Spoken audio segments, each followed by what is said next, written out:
Olá, alunos do sétimo ano, aqui é a professora Érica e nesse vídeo eu gostaria de conversar com vocês sobre números positivos e negativos. É um assunto novo para vocês na escola, embora no dia a dia já é uma coisa que a gente conviva até bem naturalmente, né?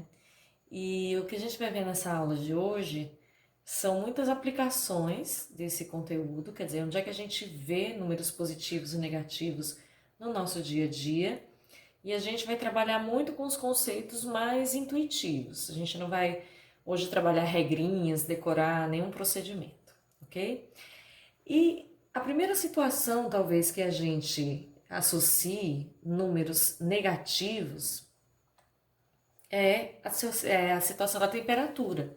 Então, por exemplo, quando eu pergunto assim, alguém já foi para um lugar muito frio? Aí, frio quanto? Frio 3 graus, frio 0 graus Celsius, e aí a gente percebe que a gente já ouviu falar em temperaturas abaixo de zero, né? E aí a minha pergunta é, existem números menores que zero? Existem, né? Até o sexto ano a gente aprende os números naturais e os números racionais, mas todos do zero para cima, todos maiores que zero. E agora no sétimo ano a gente vai aprender que existe todo um universo, todo o conjunto de números também abaixo de zero. E esses números são chamados números negativos. Eles sempre vêm com esse símbolozinho antes deles aqui, que é o sinal de menos. Os números positivos são esses aqui, acima de zero. Eles não precisam necessariamente vir com o sinal de mais, o sinal de positivo, tá? Se ele tiver sem sinal nenhum, a gente já sabe que é positivo. Então, os números que a gente vinha lidando até agora na matemática, até o sexto ano, eram sempre números que não precisavam de sinal nenhum antes deles, então eram sempre números positivos. Mas os números negativos, eles surgiram assim na história da matemática, eles não foram tão fáceis de serem aceitos, não. Então, por exemplo, aqui eu estou falando da rejeição dos números negativos, né? Somente a partir do século XVII é que os matemáticos passaram a usar os números negativos com desembaraço, porque eles ficavam muito desconfiados quando eles se deparavam com uma situação em que o resultado era negativo, né? Aqui tem quatro meio que depoimentos, assim. No século III, ao resolver um problema, o matemático Diofante encontrou a resposta menos 4. Ele a recusou, pois achava absurda a ideia de uma quantidade negativa. O matemático Fibonacci recusou os negativos, mesmo percebendo que eles indicavam prejuízo num problema que envolvesse dinheiro. O matemático Stiefel publicou que os números negativos eram números absurdos. E Cardano chamou-os de números falsos. Então, para a gente, hoje é bem natural o uso dos números negativos, mas nem sempre foi assim. Mas eu queria voltar um pouquinho para a situação da temperatura. Eu gostaria de mostrar esses 4 termômetros para vocês aqui. Olha, vocês percebem como eles estão graduados, eles estão em graus Celsius aqui. No meio deles tem sempre o número zero. E os números que estão aparecendo aqui são de 10 em 10, porém tem uma graduação aqui de 1 em 1 unidade, né? De 1 em 1 grau. E a primeira pergunta que eu faço para vocês é o seguinte: qual ou quais os termômetros que marcam temperaturas positivas? Será que a gente consegue perceber? Será que o zero é considerado positivo? Na verdade, o zero ele não é considerado nem positivo nem negativo, tá? Ele é neutro. Então, tudo que for acima de zero é positivo. Então, o único termômetro que marca aqui uma temperatura positiva é o termômetro A. Ele está marcando aqui 15 graus. Olha, depois do 10 aqui, a gente pode ver que está exatamente nesse tracinho maior aqui. Ok? Então, a resposta é o termômetro A. Outra pergunta. Quais os termômetros que marcam temperaturas negativas? Então, quem é que está abaixo de zero aí?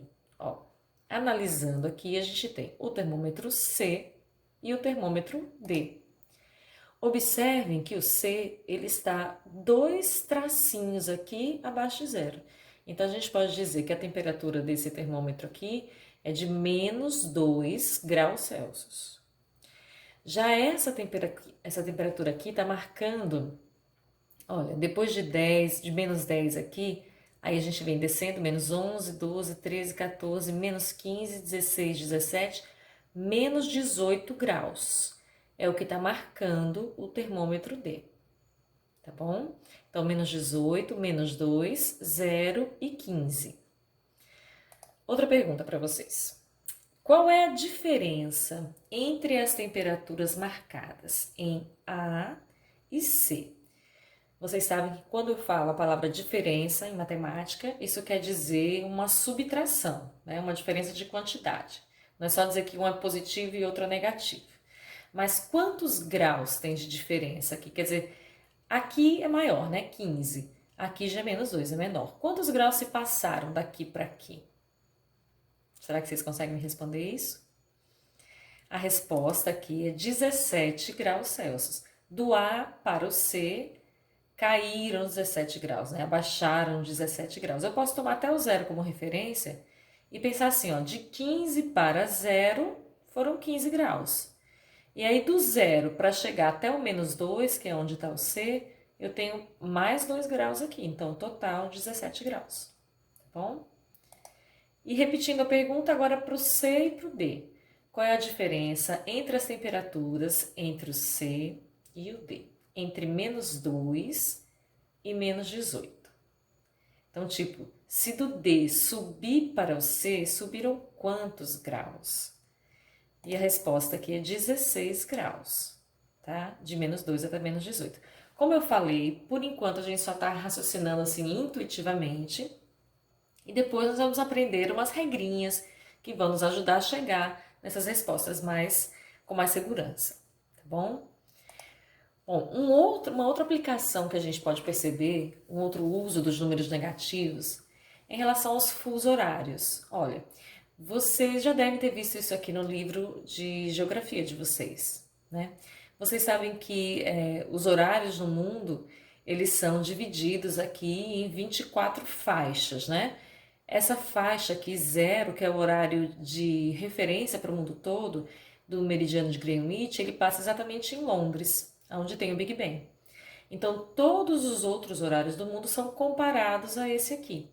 Então, esses países, essas cidades que ficam à direita, elas têm sempre horas a mais do que Londres. Olha, então, nessa faixa aqui é 1 hora a mais, nessa aqui é 2, mais 3, mais 4.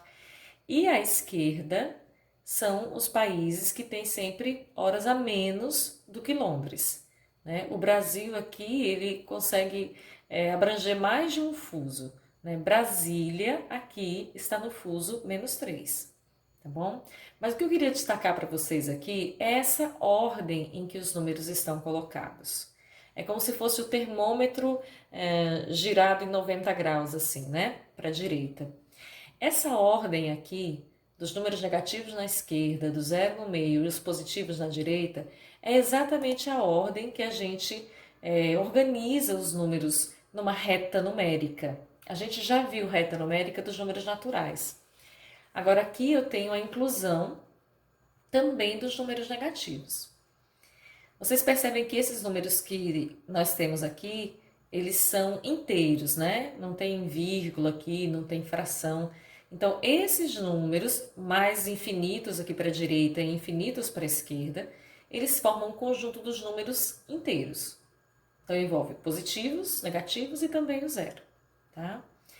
Mas se eu perguntar para vocês assim, será que tem números entre esses números inteiros aqui? A gente já viu isso lá nos números racionais, porém a gente não viu com situação negativa. Qual é a localização do número 1,5 nessa reta numérica aqui? Onde é que ele estaria? Entre quem e quem? Vamos ver se vocês lembram.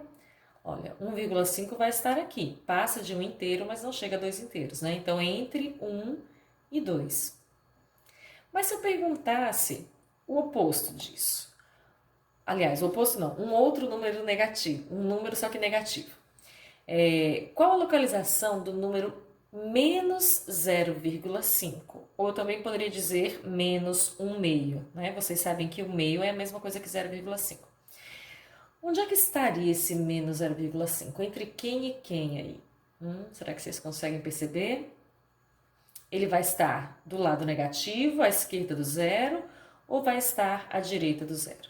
Bom, como ele tem esse sinalzinho aqui, com certeza já é a esquerda do zero. E o lugar que ele vai estar vai ser esse aqui, ó. Entre menos 1 e 0, exatamente no meio aqui, tá? Outra pergunta. Entre quais números inteiros fica o número menos 4,2? Onde é que você localizaria esse número aqui, menos 4,2? A resposta é entre menos 5 e menos 4, mais pertinho aqui de menos 4, tá certo? Então, aqui é só para dar uma prévia para vocês de que a gente também vai trabalhar com números negativos com vírgula e também frações, tá bom? Uma outra situação que eu queria destacar aqui na reta numérica é desses números aqui. Olha, menos 2 e mais 2. Não só deles, né? Eu estou destacando essa dupla. Essa dupla aqui, ela é chamada assim de números opostos. É quando eles têm o mesmo valor aqui, olha, o mesmo número, porém os sinais são opostos, um é negativo e outro é positivo. A gente percebe que os dois estão à mesma distância do zero, tá vendo? Então eu posso dizer que eles são simétricos aqui em relação ao zero. Então, menos 2 e mais 2 são opostos ou simétricos. Então eu queria perguntar para vocês, qual é o oposto de menos 5? Ó, quem é que está à mesma distância do zero, só que do lado de lá? É fácil, né? É o mais 5. Eu poderia escrever sem o símbolo do mais também, tá bom? Qual é o oposto de mais 11? Embora não apareça na reta numérica, você já pode imaginar aqui a prolongação dela para a direita e para a esquerda, tá bom? O oposto de mais 11 é menos 11. E aí, agora eu tenho outra pergunta para vocês. Quem será que é maior? Menos 3 ou 1? Ó, menos 3 está aqui e 1 está aqui. Em termos de temperatura, se você for contextualizar, né? Qual é a temperatura maior? Qual é a mais quentinha? Nenhuma das duas é quentinha aqui, né? Mas a mais quentinha seria 1 grau positivo, né? Quanto mais abaixo aqui, quanto mais para a esquerda, menor o número vai ficando. E quanto mais para a direita, maior o número vai ficando. Então, nesse caso, o maior número é o 1. E se eu perguntasse assim, quem é maior? Menos 76 ou menos 78? Olha, imaginem aqui para lá o menos 76 e o menos 78. O menos 76 viria primeiro aqui, né? São 76 unidades abaixo de zero. Depois viria menos 77 e depois o menos 78. Então, o menos 78 ele está mais para a esquerda, então ele é o menor número. Então, a resposta aqui é o menos 76. E aí a gente percebe que no universo dos números negativos aqui, quem parece que é o maior, na verdade, é o menor, né? Porque ele está mais afastado do zero. Bom, queria falar de outras aplicações, então, dos números negativos. Essa aqui é bem comum também, que é o saldo bancário. Aliás, essa palavra saldo a gente vai encontrar bastante em questões de números positivos e negativos, tá? Eu não vou fazer nenhum cálculo aqui com vocês, mas é só para vocês perceberem. Um saldo numa conta negativo quer dizer que a pessoa está devendo, né? Está abaixo de zero, a pessoa está devendo para o banco. Então, nesse caso aqui, no dia 23/7, a pessoa estava com saldo negativo. E aí, quando vai colocando esses positivos aqui, quer dizer que foi adicionado dinheiro a essa conta, por isso que aqui é um depósito.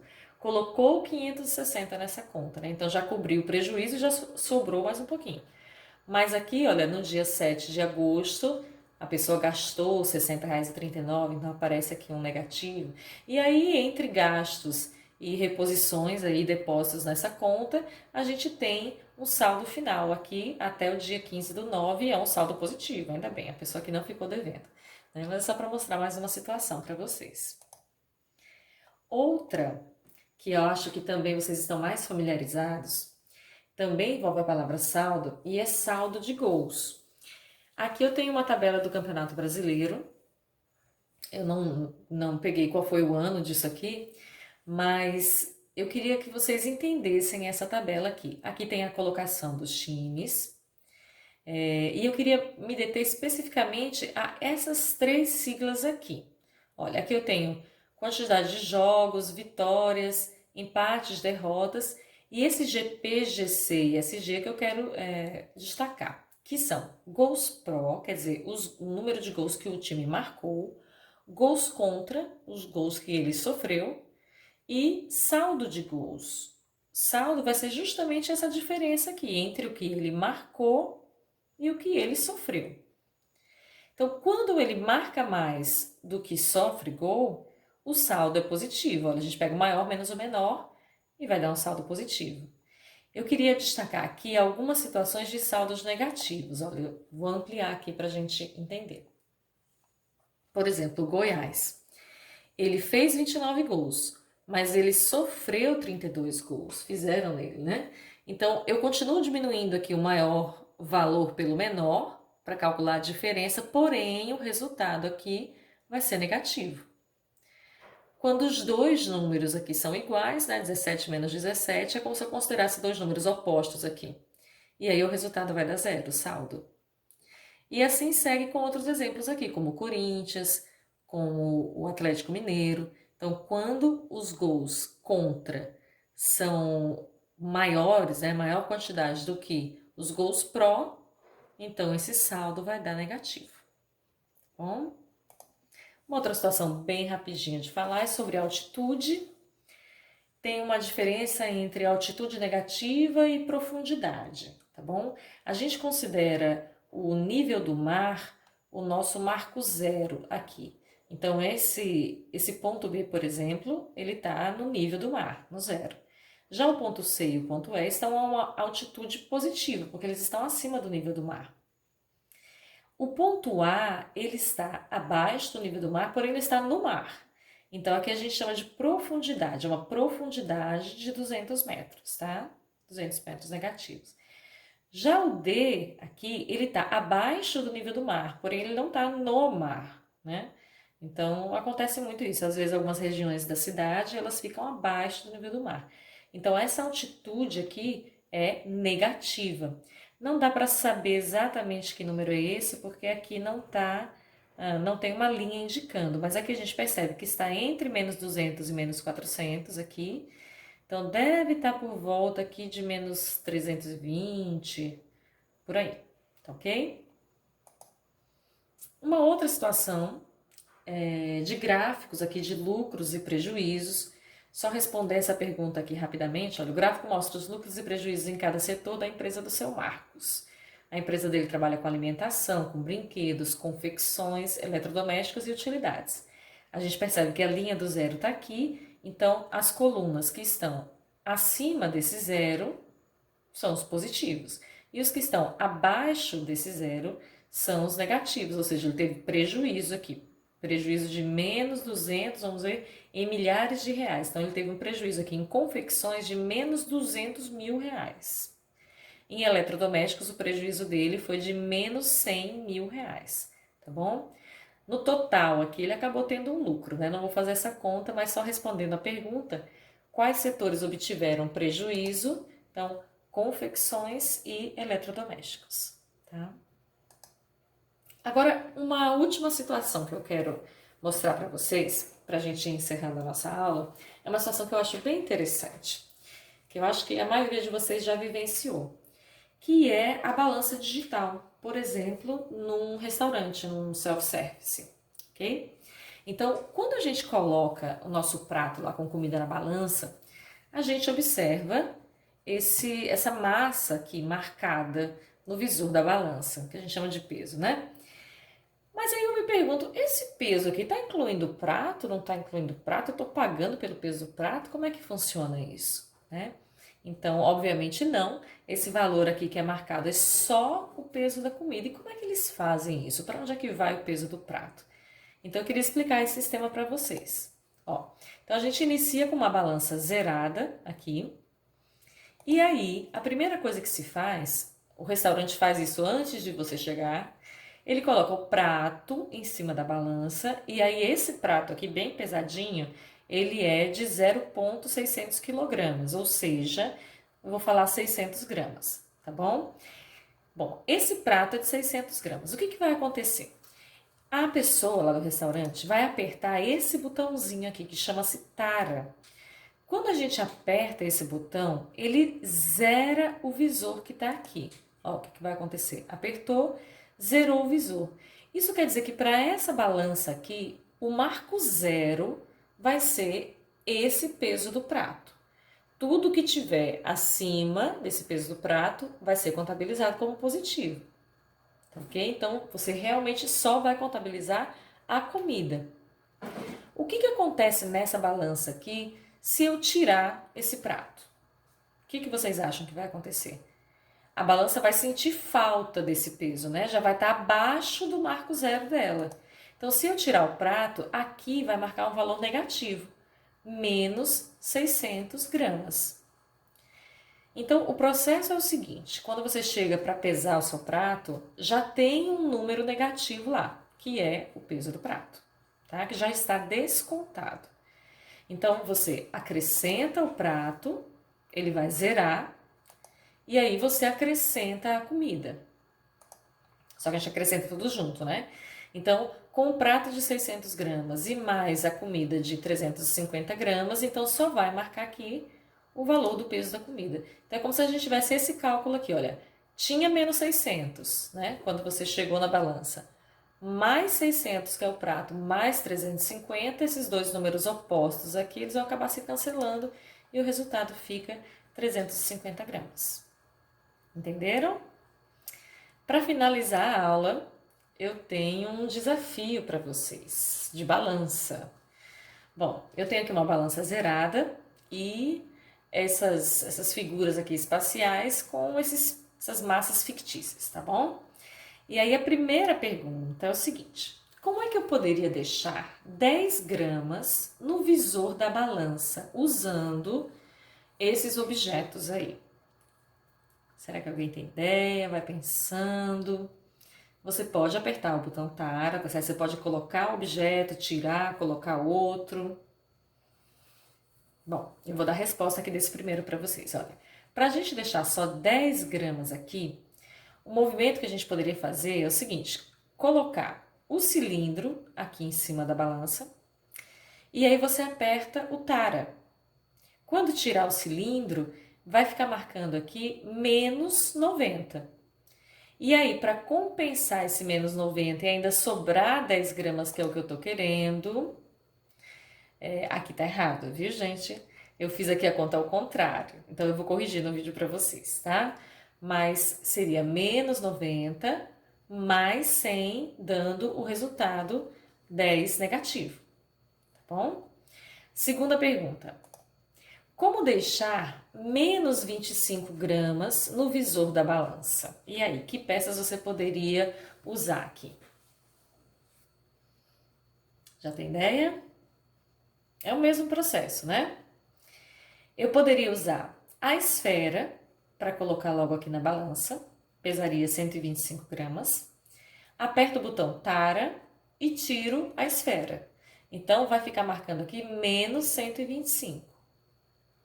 Eu posso colocar novamente o cubo aqui em cima, e aí, agora sim, né? Menos 125 mais 100, vai restar o menos 25. Então, vai ficar no prejuízo aí a balança, vai ficar sentindo falta aí de algum peso para zerar. Agora, um desafio mais difícil, que você vai movimentar 3 peças aí. Como deixar 40 gramas no visor da balança? Quais peças vocês utilizariam? Bom, vou responder aqui, viu? A gente poderia colocar a esfera, aperta Tara, tira a esfera, então aqui vai ficar menos 125. Já tem uma ideia do que a gente vai colocar aqui? A gente vai colocar essas duas peças aqui, olha, o 100 e o 65. Então, menos 125 mais 165 vai ser igual a mais 40. Vai dar positivo aqui no visor. E por último, como deixar menos 70 gramas no visor dessa balança?